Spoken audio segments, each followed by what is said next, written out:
Alimento Diário Série Nossa Missão, a edificação do corpo de Cristo. Volume 1. Deus escolheu você.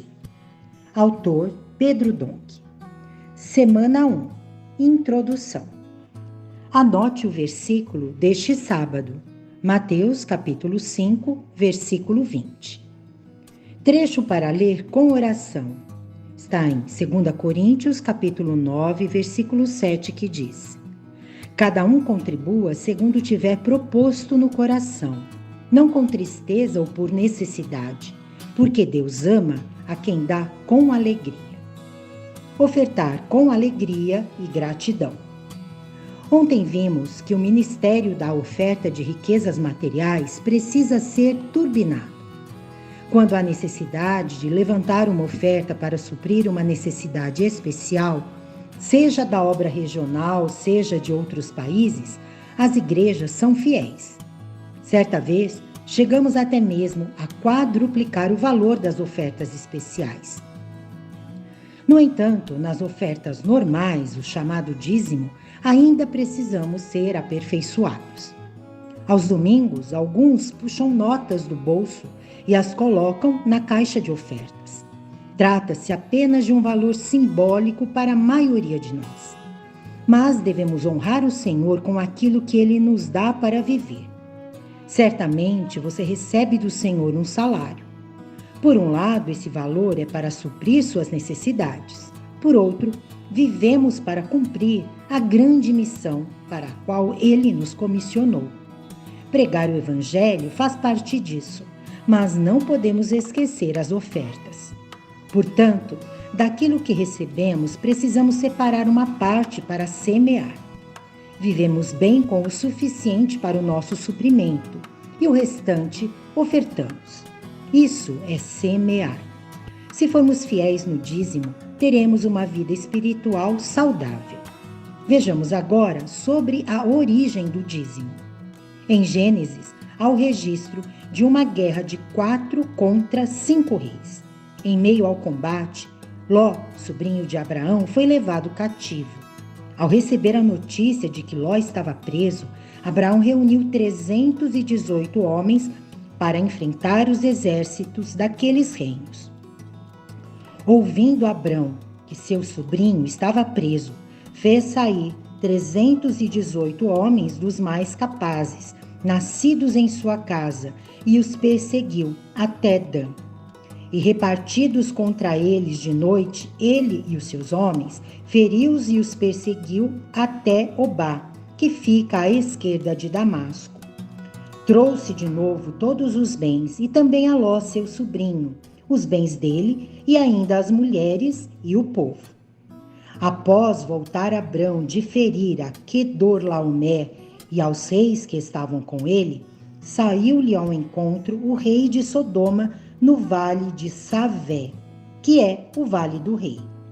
Melquisedeque, rei de Salém, trouxe pão e vinho. Era sacerdote do Deus Altíssimo.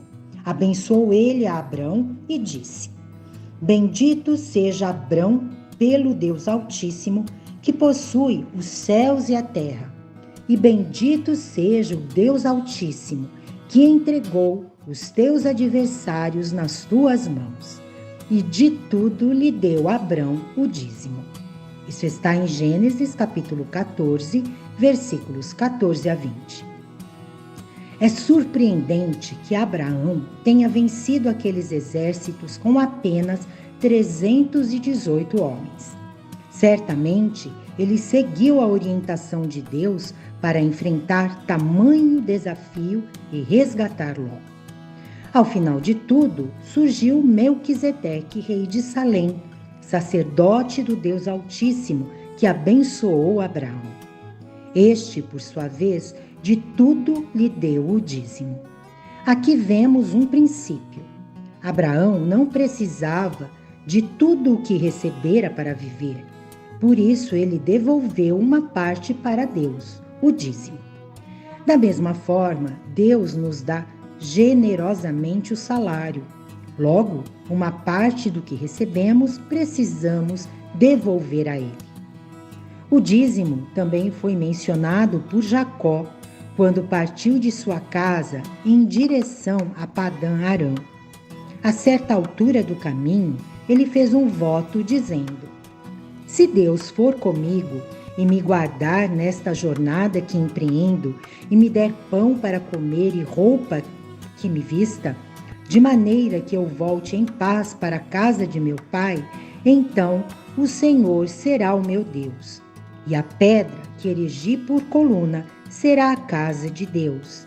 E de tudo quanto me concederes, certamente eu te darei o dízimo. Isso está em Gênesis capítulo 28, versículos 20 a 22. Jacó propôs a Deus que de tudo o que recebesse, devolveria o dízimo. A proposta era claramente vantajosa para ele apenas. Ainda assim, Deus fez com Jacó esse negócio. A prática do dízimo foi instituída pela lei, como nos mostra o livro de Levítico, no capítulo 27, versículos 30 a 32. Também, todas as dízimas da terra, tanto dos cereais do campo como dos frutos das árvores, são do Senhor. Santas são ao Senhor. Se alguém das suas dízimas quiser resgatar alguma coisa, acrescentará a sua quinta parte sobre ela. No tocante às dízimas do gado e do rebanho, de tudo o que passar debaixo do bordão do pastor, o dízimo será santo ao Senhor. O povo de Israel deveria dar o dízimo da terra, dos cereais, dos frutos das árvores, do gado e do rebanho. Contudo, na era da graça, podemos exceder a justiça dos fariseus. Uma pergunta: qual tem sido sua experiência em relação ao dízimo?